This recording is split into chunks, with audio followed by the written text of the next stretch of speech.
Vote দিও ভাই, vote দিও, রিকশা মার্কায় ভোট দিও, সোয়াইব ভাইকে ভোট দিও। সবাই ভাই বলে ডাকছে আম্মদ।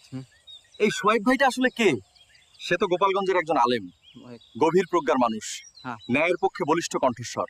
ভবানীপুর মাদ্রাসার ভাইস প্রিন্সিপালও তিনি। এবার আলেম ও দিনদার সমাজ চায় তিনি যেন সংসদ সদস্য হন, ইনসাফ, ইসলাম আর জাতির স্বার্থে।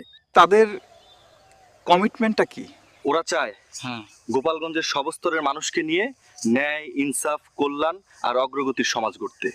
তাদের পরিবারে প্রায় 40 জন আলেম কাতারের মতো দেশে ইমামতি করেন। সেখান থেকে কোটি কোটি টাকা দেশে পাঠান। দেশের সম্পদ বিদেশে পাচার করেন না, জনগণের কল্যাণেই সব। এই জন্যই তো আজ ইমাম সাহেব বললেন, চাচা ভোটটা কিন্তু রিকশা মার্কায় দিবেন, আর আশেপাশে সবাইকেও বলবেন।